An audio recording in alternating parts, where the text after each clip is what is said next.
질문을 드립니다. 이런 관점에서 이 질문을 보세요. 1세기에는 나사렛 예수가 하나님이라는 진리가 모든 사람들의 신앙을 결정하는 중요한 이슈였다. 유대인뿐만 아니라 이방인들도 이것을 받아들이면 기독교로 들어가는 거예요. 그렇다면 마지막 시대는 예수님에 대한 어떤 진리가 사람들의 신앙을 결정하는 이슈가 될까요? 하는 질문입니다. 마지막 시대는요, 예수 그리스도가 우리와 같은 사람이었다는 진리가 사람들을 흔들어댑니다. 1세기에는 나사렛 예수가 하나님이라는 진리를 받아들이는 것이 정말 힘들었죠. 그런데 마지막 시대는 이와 반대되는 현상이 벌어진다는 것이에요. 네? 마지막 시대는 예수님이 하나님의 아들이다, 예수님이 삼위일체 하나님이다 하는 것은 누구나 받아들여요. 모든 교파를 통해서 수많은 사람들이 예수께서 우리와 같은, 그런데 우리와 같은 인간으로 오셨다, 사람으로 오셨다 하면은 이것을 소화하지 못해서 힘들어하는 것입니다. 왜 이런 문제가 생길까요? 중세기의 천주교회가 예수님을 우리와 다른 예수로 만들었습니다. 우리와 다른 예수, 우리와 다른 예수가 온 개신교회를 휩쓸었습니다. 그런데 우리 재림교회는 우리와 같은 예수를 믿는 것입니다. 우리와 같은 예수. 성도 여러분, 이 성육신의 진리는요, 이것을 살펴보려면 대쟁투를 이해해야 됩니다. 대쟁투. 이 재림교회는 이 성육신의 진리, 그리스도의 인성 문제를 대쟁투를 통해서 설명하는 유일한 교파입니다. 어떤 교회에서도 이것을 대쟁투를 통해서 설명하지 않아요. 자, 그래서 우리는 지금부터 이 대쟁투의 이슈와 성육신의 진리가 어떻게 연결되어 있는지 이제 그 중요한 문제를 좀 살펴보려고 합니다. 자, 질문 드립니다. 하나님과 사탄의 전쟁, 이게 대쟁투죠. 하나님과 사탄의 전쟁에서 핵심적인 이슈가 무엇입니까? 하는 질문입니다. 핵심적인 이슈 무엇이에요? 여러분들이 지금부터 이 말씀을 잘 듣고 마음에 정리하셔야 됩니다. 사탄이 내놓은 핵심적인 이슈는 이것입니다. 가룟법 기별 3권 136페이지. 타락한 천사인 사탄은 아담의 불순종한 이후에는 어떤 인간도 하나님의 계명을 지킬 수 없다고 선언했다. 아담이 에덴 동산에서 죄를 범한 다음에는 사람의 본성이 타락한 본성을 갖기 때문에 어떤 인간도 계명을 지킬 수 없어, 이렇게 주장하는 것이에요. 그래서 대쟁투, 하나님과 사탄의 전쟁의 이슈는 이것입니다. Signs of Times에 이렇게 나와 있습니다. 대쟁투의 이슈입니다. 이것이 사탄은 아담의 후손들이 하나님의 계명을 지키는 것은 불가능하다고 선포했다. 오늘 많은 사람들이 이 얘기를 얼마나 많이 해요. 우리 인간은 연약해서 하나님의 계명을 지킬 수 없습니다. 우리는 안식일도 지킬 수 없어요. 다른 거 다 지키지 못하는데 안식일은 지켜서 뭐합니까? 계속해서 이 말이 나오는 것입니다. 사탄의 주장입니다. 사탄은 아담의 후손들이 하나님의 계명을 지키는 것은 불가능하다고 선포했다. 만약 아담의 후손들이 하나님의 계명을 지키지 못한다면 그것은 계명을 주신 하나님께 문제가 있는 것이다. 이것이 사탄의 주장입니다. 사탄이 무엇을 걸고 넘어지는지 보이세요? 사탄이 지금 무서운 도전을 하는 것입니다. 사람의 불순종을 얘기하면서 하나님의 보좌를 흔들고 있는 것이에요. 하나님께서 계명을 주셨는데 인간이 지킬 수 없는 계명을 줬습니다. 인간의 불순종은 하나님의 책임입니다. 아담이 죄를 범했지만 그것도 하나님의 책임입니다. 가인이 죄를 범했는데 그것도 하나님의 책임입니다. 이 얘기를 하고 있는 것이에요. 하나님께서 인간이 지킬 수 없는 계명을 지키고 지키라고 명령하는 것은 공정하지 않습니다. 성도 여러분, 사탄이 이렇게 도전하고 들어오는 것입니다. 이 도전에 하나님께서 어떻게 응전하실까요? 이것이 그리스도의 성육신입니다. 정확하게 보셔야 돼요. 하나님과 사탄의 대쟁투는 성육신의 진리와 깊이 연결되어 있어요. 이것을 놓치면 성육신의 진리가 뭔지, 왜 이게 자꾸 얘기가 나오는지 이해할 수 없는 것입니다. 사탄은 그리스도께서 인간의 육신을 취하시고 이 땅에 오시기로 오래전에 결정한 걸 알아요. 하늘에서 하나님께서, 그리스도께서, 성령께서 삼위가 의논해서 이 결정을 했을 때 그리스도께서 이 땅에 초림하는데 그때 인간의 본성을 갖고 이 땅에 올 거야, 이 결정을 했을 때 사탄이 크게 기뻐했다고 그랬어요. 자, Signs of Times 그 기록을 보겠습니다. 구속의 계획이 드러났을 때 사탄은 인간의 타락을 사탄은 인간의 타락을 초래함으로 해서 하나님의 아들을 그리스도를 그의 높으신 위치에서 하늘에서 끌어내릴 수 있었음을 그를 추종하는 천사들과 함께 크게 기뻐하였다. 사탄이 기뻐한 거 뭐예요? 그리스도는 하늘에 있으니까 공격하지 못하잖아요. 근데 그리스도를 하늘에서 끌어내려서 여기에 아기 예수로 태어나게 하면은 내가 이길 수 있어 하고 크게 기뻐하는 것입니다. 그는 계속해서 읽어보죠. 그는 자기의 천사들에게 예수가 인간의 타락한 본성을 취할 경우 그를 제압하여 구속의 계획을 방해할 수 있다고 천명하였다. 성도 여러분, 사탄이 지금 무엇을 노리고 있는지 보이십니까? 사탄은 처음부터 주님께서 타락한 인간의 육신을 취하기로 결정한 것을 알았어요. 하늘에서 그런 은원이 이루어진 것을 알았습니다. 그래서 사탄이 크게 기뻐했다고 했어요. 수천 년 전에 말이죠. 왜 기뻐했어요? 사탄이 왜 기뻐했어요? 그리스도께서 우리와 같은 인성, 우리와 같은 타락한 인성을 취하시면 사탄이 그리스도를 이길 수 있다. 그리스도께서 죄를 범하게 할 거고 율법을 불순종하게 만들어서 하나님께서 율법을 잘못 만들었다는 것을 증명할 수 있다. 하나님의 아들도 지키지 못하는데 누가 지킬 것이야? 하나님의 문제야. 이 도전을 하고 있는 것입니다. 놀라운 것은 뭐예요? 놀라운 것은 하나님께서 인간의 우리와 같은 본성을 취하시고 내려오신 것입니다. 엄청난 위험입니다. 엄청난 위험 속으로 들어오시는 것입니다. 성도 여러분, 이 성육신의 진리는요, 하나님과 사탄의 전쟁을 통해서 보지 못하면 이게 뭔지 감도 잡지 못해요. 성육신의 진리를 어떤 각도에서 지켜보았는지 굉장히 중요한 것입니다. 많은 분들이 예수님이 우리와 같은 타락한 인성을 취하면 예수님을 죄인으로 만드는 것이 아닙니까? 이런 얘기를 하죠. 지금 이건 죄인이냐 아니냐 그런 이슈가 아니에요. 하나님과 사탄의 전쟁, 인간을 구원하는 하나님의 구속의 계획에 관한 얘기예요. 지금 전혀 각도가 달라요. 지금 이 얘기가 지금. 성육신은 하나님께서 사탄의 공격을 막기 위한 구속의 계획이었습니다. 어떤 계획이에요? 사탄이 주장하잖아요. 인간은 하나님의 계명을 지킬 수 없습니다. 이 사탄의 거짓말을 폭로하기 위해서, 드러내기 위해서 그리스도께서 스스로 인간의 본성을 취하시고 이 땅에 내려오기로 결정했다는 것입니다. 놀라운 사랑입니다. 그래서 우리로 하여금 하나님의 계명에 순종할 수 있다는 희망을 보여주는 것입니다. 성도 여러분, 우리가 대쟁투를 통해서 성육신의 진리를 들여다보면 깊은 은혜와 사랑 속으로 들어가게 되는 것입니다. 하나님께 모든 것을 바쳐서 충성하게 되는 것입니다. 하나님의 아들이 이 인간의 타락한 육신을 가지고 이 땅에 와서 싸웠는데 나가 싸워야지, 나도 그 전쟁에 참여해야지, 이런 신앙으로 들어가는 것입니다. 자, 질문을 드리죠.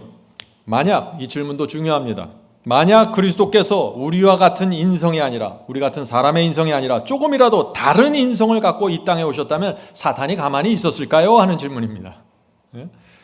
다시 말해서 사탄이 아무런 불평 없이 예수님을 시험하고 유혹한 이유가 무엇일까요?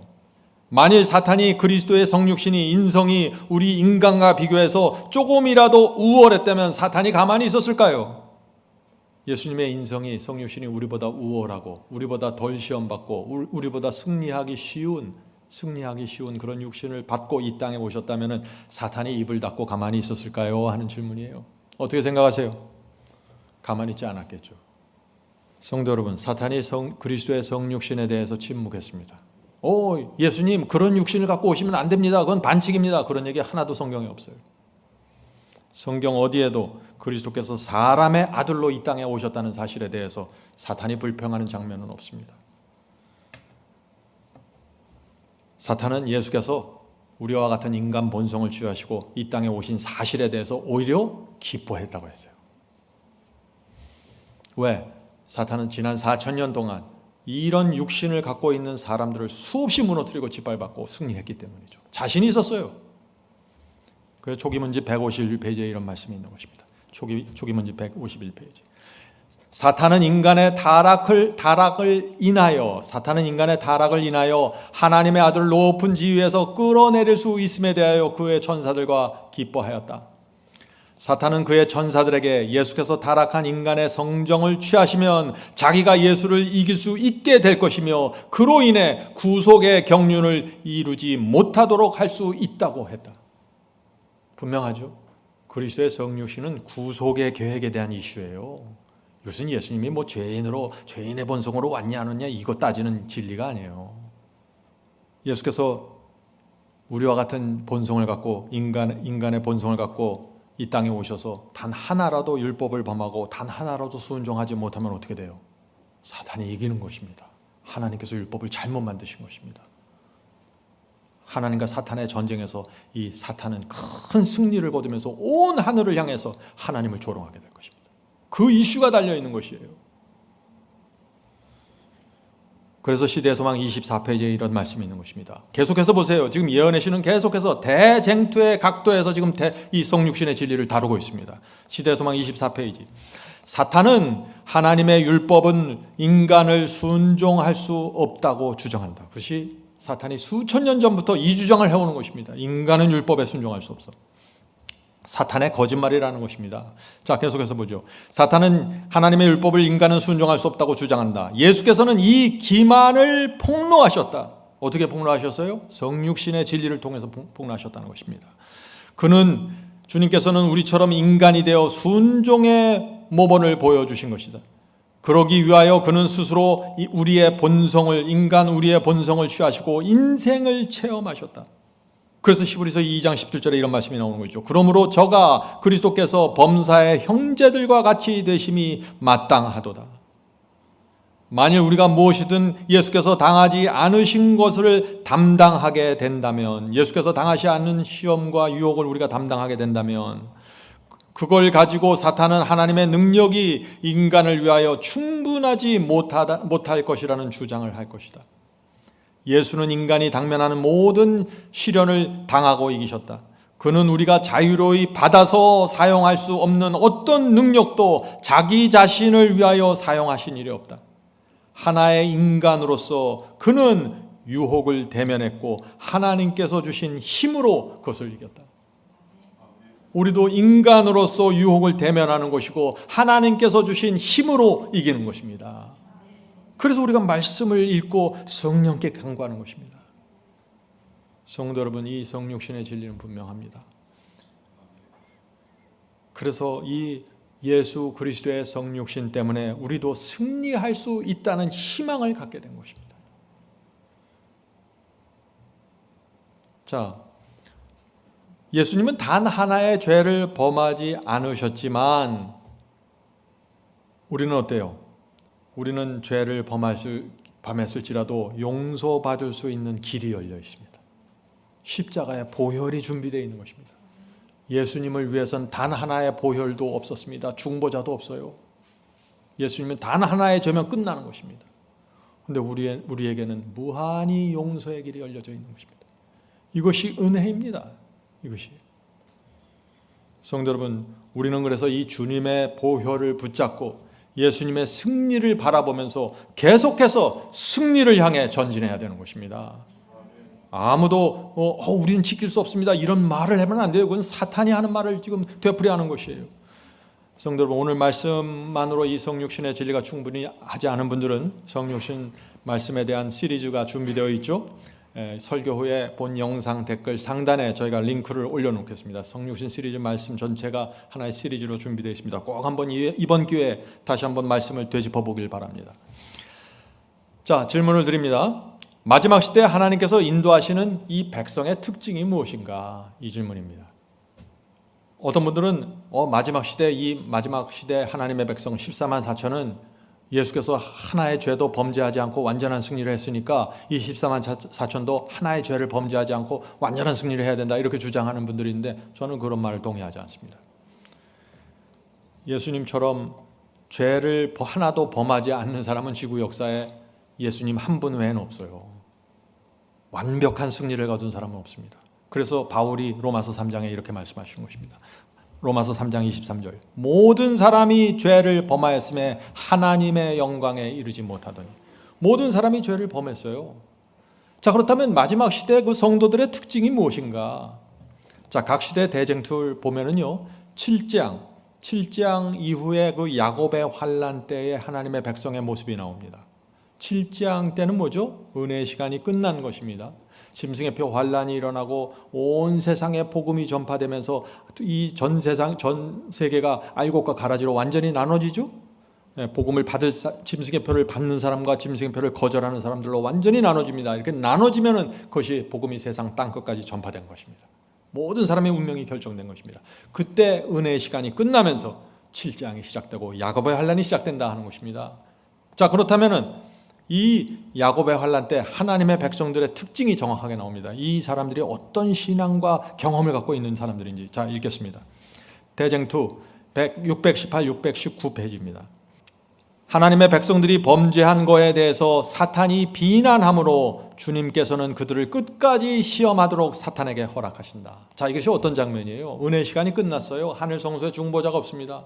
사탄이 그때 하는 일이 뭐예요? 하나님의 백성들에게 과거에 범한 죄를 생각나게 자꾸 한다는 것이에요. 그래서 좌절하게 만드는 것이죠. 내가 과거에 이렇게 죄를 많이 졌는데 지금은 내가 죄를 용서받을 수 없는데 중보자가 없는데 지금 은혜의 시간이 끝났는데 하면서 두려워하고 좌절하게 만드는 것입니다. 그래서 은혜의 시간이 있을 때 죄를 회개해야 되는 것입니다. 성령께서 우리 마음속에 죄를 기억나게 하실 때마다 반드시 회개하고 사함받아야 되는 것입니다. 자, 계속해서 읽어보죠. 하나님을 의지하는 그들의 확신과 14만 4천입니다. 하나님을 의지하는 그들의 확신과 믿음과 견인불발의 정신은 격렬하게 시험을 받을 것이다. 엄청나게 시험을 받는다는 것이에요. 과거를 회고할 때 그들의 희망은 사라진다. 14만 4천이 과거를 되돌아보면 희망이 사라져요. 왜? 14만 4천도 과거에 많은 죄를 졌거든요. 그래서 14만 4천은 단 하나의 죄도 범하지 않고 승리하는 사람들이다? 아니라는 것입니다. 이들도 많은 죄를 범했어요. 그들의 희망은 사라진다. 왜냐하면 그들의 온 생의 선을 거의 찾아볼 수 없기 때문이다. 놀라운 얘기 아니에요? 마태복음 25장에서 양과 염소에서 어떻게 해요? 양은 자기가 그렇게 많은 착한 구제를 하고 가난한 사람들 좋아하는데 자기가 도운 사실을 잘 몰라요. 근데 염소, 악인들은 뭐예요? 하나하나 다 기억해요. 내가 누굴 도왔고 주님 나를 모르십니까? 하고 있어요. 그게 염소의 특징이에요. 양의 특징은 뭐예요? 선을 베풀었지만 기억을 못해요. 왜? 이것은 자기의 사랑과 자원하는 마음에서 나왔기 때문에 기억이 잘 안 나요. 자연스러운 거기 때문에. 이 말을 잘 이해하셔야 돼요. 그들의 온 생의 선을 거의 찾아볼 수 없기 때문이다. 그들은 그들의 연약함과 무가치함을 완전히 깨닫는다. 14만 4천이는요 변화된 사람들이에요. 인침을 받은 사람들이에요. 그러나 자기의 과거의 모습을 보면은 참 부족함을 느끼는 사람들이라는 것이죠. 이 말씀을 오해하면 안 돼요. 어떤 사람들은 이걸 보면서 이거 봐라 14만 4천도 그 마음에 죄를 품고 있지 않냐. 이거 죄를 품고 있고 죄를 고집하는 장면이 아니에요. 과거를 회상할 때 자신의 부족함을 더 깊이 깨닫는다는 것이죠. 이건 죄를 붙잡고 있는 상태와는 전혀 상관없는 말씀입니다. 사탄은 그들의 상태가 절망적이며 그들의 오점은 영원히 씻어버릴 수 없다는 생각을 갖게 함으로 그들을 위협하고자 노력한다. 이들을 어떻게 해요? 내가 그때 그 죄를 졌는데 내가 정말 회개했는가? 하나님께서 내 죄를 사하였을까? 이 깊은 고민 가운데 들어가게 된다는 것이에요. 성도 여러분, 우리가 지금 은혜의 시간에 살 때 이 문제가 정확해야 되는 것입니다. 정확하게 회개하고 하나님 앞에 정직한 심령으로 나가야 되는 것입니다. 그래야 이 은혜의 시간이 끝나고 야곱의 환난 때 하나님을 붙잡고 통과할 수 있는 것이죠. 계속해서 읽겠습니다. 사탄은 그들의 믿음을 파괴시킴으로 그들이 그의 유혹에 굴복하고 하나님께 대한 충성을 버리게 하고자 희망한다. 하나님의 손을 놓게 만드는 것입니다. 하나님의 백성들이 그들을 죽이고자 열광하는 원수들에게 애워싸일지라도 그들이 겪는 고민은 진리를 위하여 당하는 핍박을 두려워하기 때문에 생기는 것이 아니라, 자, 이거 하나님의 백성의 14만 4천의 독특한 특징이 여기 나옵니다. 지금 핍박당하고 지금 목숨을 잃어버릴까 두려워하는 게 아니라는 것이에요. 자기가 구원받지 못할까 봐 두려워하는 게 아니라는 것이에요. 그들은, 계속해서 읽겠습니다. 그들은 아직껏 모든 죄를 다 회개하지 못하지 않았는가, 혹은 그들의 어떤 결점 때문에 내가 나의 인내의 말씀을 지켰은즉 내가 또한 너를 지키어 시험의 때를 면하게 하라 하신 구주의 약속을 성취시키지나 않을까 하고 두려워한다. 계속해서 보죠. 이들이 뭘 두려워하나 잘 보세요. 만일 그들이 용서받았다는 보증을 얻을 수만 있다면 그들은 고문이나 죽음에서도 위축당하지 않을 것이다. 그러나 그들이 만일 무가치함이 입증되고 그들 자신의 품성의 결함 때문에 그들의 생명을 잃어버리게 되면 거룩하신 하나님의 이름이 치욕을 당하게 될 것이다. 14만 4천이 지금 가장 두려워하는 게 뭐예요? 자신들의 부족함과 자신들의 성품의 결점 때문에 하나님의 이름과 명예에 치욕을 돌리게 될 것을 두려워한다고요. 순교를 두려워하는 게 아니에요. 순교를. 하나님의 이름에 집중하는 사람들이에요. 왜 그럴까요? 이 14만 4천은 하나님과 사탄의 전쟁이 무엇인지 아는 사람들이에요. 이것은 그저 자기가 구원받고 자기가 뭐를 해갖고 구원받는 그 얘기가 아니라는 걸 알고 있는 거예요. 이건 처음부터 하나님과 사탄의 전쟁이었고 나는 이 전쟁 속에서 무조건 하나님 편에 서야 되고 그것이 하나님의 이름에 영광을 돌리는 것이라는 것을 정확하게 꿰뚫어 보는 사람들이죠. 그래서 내가 죄를 범할 때 사탄이 나를 조롱하는 것이 아니라 하나님을 조롱한다는 사실을 아는 사람들이에요. 여기에서 이 14만 4천의 놀라운 동기부여가 나오는 것입니다. 나를 위해서 순종하는 게 아니에요. 하나님의 명예를 위해서. 이것이 마지막 시대의 하나님의 백성의 특징이라는 것입니다. 성도 여러분, 이 특징이 어디서 나와요? 하나님과 사탄의 전쟁에서 나오는 것입니다. 이 전쟁을 이해해야, 그래야 성육신의 진리를 이해하고 그래야 하나님과 감사하고 하나님을 위한 충성으로 나가게 된다는 것이죠. 그래서 하나님의 은혜에 감사하고 주님을 사랑하기 때문에 그분의 이름과 명예를 위해서라면 제가 제 생명까지 던지겠습니다. 이 신앙으로 나가는 사람들을 하나님께서 붙잡으시고 그들에게 늦은 성령을 부어주시고 복음을 땅끝까지 전파하는 증인으로 세우면서 세상 역사를 맞춰버린다는 것입니다. 그래서 사탄이 이들의 성품 속에서 결점을 찾아내지 못하는 것이에요. 자신을 다 던지면서 하나님의 이름과 명예를 옹호하기 위해서 나가기 때문에 이들 신앙 속엔 이기심이 없는 것입니다. 기복신앙 그런 거 없어요. 성도 여러분, 우리가 이 경험을 이해하려면요, 한 가지 기본적인 교리 하나가 정확하게 세워져야 돼요. 제가 이거 계속해서 말씀드리는데, 그건 뭐냐면은 첫째, 죄가 무엇인지 정확하게 알아야 됩니다. 죄가 무엇인지. 둘째, 어디까지가 유혹이고 어디까지가 죄인지 이 구분을 정확하게 알고 있어야 돼요. 어떤 분들은 유혹을 느꼈는데 죄를 범했다고 자꾸 생각해요. 어떤 분들은 죄를 범했는데 자기가 죄를 범했는지도 몰라요. 이게 도대체 어떤 구분을 갖고 있느냐? 그거에 대한 가장 좋은 성경절이 뭐예요? 야고보서 1장. 제가 늘 강조하죠. 야고보서 1장 14절 15절 말씀입니다. 오직 각 사람이 시험을 받는 것은, 시험이 뭐예요? 영어로 temptation, 유혹입니다. 유혹을 받는 것은 자기 욕심에 끌려 미혹됨이니. 자, 이것이 유혹을 느끼는 것이요, 욕심이 잉태한즉 죄를 낳고. 자, 이 말씀의 의미입니다. 유혹을 느끼잖아요. 그럼 우리의 타락한 본성이 자극을 받아서 충동을 느끼잖아요. 그것을 야고보는 시험을 받아서 욕심이 끌려간다라고 표현한 것이에요. 시험을 받아서 내 속에 있는 본성이 끌려가면은 그것은 유혹입니다. 아직까지는 죄가 아니라는 것이에요. 여기가 유혹을 느끼고 끌림받는 것은 죄가 아닙니다. 그러나 유혹을 받고 있을 때 내 욕심을 마음에 품기로 결정하는 것입니다. 마음에 붙잡기로 결정하는 것입니다. 그것을 즐기는 것입니다. 탐닉하는 것입니다. 다시 말해서 성령께서 이건 죄야 조심해 라고 알려주시는데, 내 양심에 알려주시는데 그 성령의 호소를 무시하고 그것을 마음에 품기로 결정하면 그때 죄가 된다는 것입니다.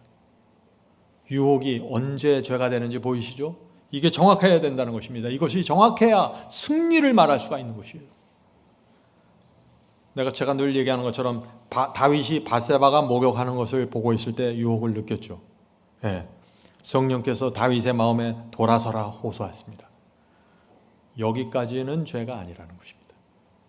근데 성령의 호소와 성령의 음성이 들을 때 다윗이 어떻게 반응하고 어떤 결정을 하느냐, 여기서 죄가 결정된다는 것이에요. 이해가 되시죠? 다윗이 성령의 호소를 외면하고 밧세바를 마음에 품기로 선택했습니다. 결정했습니다. 여기서 죄가 시작된 것입니다. 그래서 이렇게 유혹과 죄가 어디서 갈라지는 것을 정확하게 보고 나면은 그때부터 우리가 승리가 가능하다는 사실을 볼 수 있다는 것이에요. 승리가 가능하다는 거죠. 그래서 시대의 소망 125페이지에 이런 말씀이 있는 것입니다. 시대의 소망 125페이지. 유혹자는 결코 강제로 우리에게 악을 행하게 할 수 없다. 그렇죠? 사탄이 우리에게 강제로 몸을 밀어서 죄를 범하게 못 만드는 거죠. 유혹만 할 뿐이에요. 사탄은 그의 지배에 굴복당하지 않는 한 우리의 마음을 지배할 수 없다. 사탄이 우리 마음을 마음대로 지배 못합니다. 의지가 승낙하고 우리의 의지가 승낙하고 우리의 믿음이 그리스도를 잡은 손을 놓은 후에야, 무슨 뜻이에요? 우리의 의지가 죄를 품기로 결정하고 선택할 때야, 그런 말이죠. 사탄은 자신의 세력을 우리에게 행사할 수 있다. 사탄이 언제 우리에게 자신의 권세를 휘두를 수 있어요? 우리가 선택한 후에, 우리가 죄를 붙잡기로 선택한 후에. 계속해서 읽겠습니다. 그러나 우리가 품고 있는 모든 죄된 욕망은 사탄에게 발판을 제공한다. 자, 우리가 어떤 죄된 욕망을 마음에 품기로 결정하잖아요. 그것은 사탄에게 발판이라는 것입니다. 하나의 욕망을 우리가 딱 품고 이기심과 교만과 미움을 딱 품으면 그 발판으로 사탄이 짚고 들어와서 우리 마음속으로 들어와 버린다는 것이에요. 그리고 우리 마음을 지배하고, 그 다음에는 이 하나의 유혹에 무너진 이 사건을 통해서 수많은 죄들을 우리 속에서 끄집어낸다는 것입니다. 무서운 것이죠. 계속해서 보겠습니다. 우리가 실패하고 패배를 당할 때마다 그에게 그리스도를 비방할 기회를 제공하게 된다. 하나님과 사탄의 전쟁에서 지금 죄와 유혹을 바라보고 있는 것입니다. 성도 여러분, 하나님과 사탄의 전쟁을 통해서 성경에 나오는 모든 교리를 들여다보는 것입니다. 사탄이 원하는 대로 끌려가지 마십시오. 원하는 대로 끌려가면 사탄이 어떻게 돼요? 사탄이 내가 이겼다, 인간은 하나님께 온전하게 순복할 수 없다 소리치면서 천사들을 놀리고 주님을 조롱하는 것입니다. 성도 여러분, 저는 제가 젊었을 때 이 대쟁투의 이 가르침을 이해하고 나서, 죄와 유혹과 승리의 기별을 이해하고 나서 제 신앙이 완전히 다른 각도가 되어버렸어요. 전에는 내 구원에 집착했습니다. 이거 하면 구원 잃어버리는 거 아니야? 이렇게 해야지 구원받지, 천국에 가지. 이게 아니라 내가 이렇게 하면은 하나님의 이름과 명예에 얼마나 먹칠하게 될까? 사탄이 얼마나 좋아할까? 사탄이 얼마나 내 사랑하는 구세주를 놀리고 조롱할까? 이렇게 바라보는 거예요. 그래야 승리가 되는 것입니다. 그래야. 성도 여러분, 우리는 사탄이 유혹하고 시험할 때마다 내가 사탄의 편이 아니라 하나님의 편이라는 사실을 보여주어야 하는 것입니다. 시험은 기회입니다. 시험은 하나님께 우리의 충성을 보여주고 사탄을 물리칠 수 있는 기회가 되는 것입니다. 이것이 14만 4천의 그 주님의 이름과 명예를 옹호하는 성도들의 신앙입니다. 성령께서 부디 우리의 눈을 열어주셔서 이 승리의 신앙과 대쟁투를 보여주시길 제가 간절히 바랍니다. 하늘에 계신 저희들의 아버지, 저희 마음에 하나님과 사탄의 전쟁이 진행되고 있다는 사실을 각인시켜 주시옵소서. 저희가 오랫동안 신앙을 했지만 저희 자신의 구원만을 위해서 달려왔던 것 같습니다. 주여, 회개합니다. 이제부터 신앙을 하나님 중심으로 가져가길 원합니다.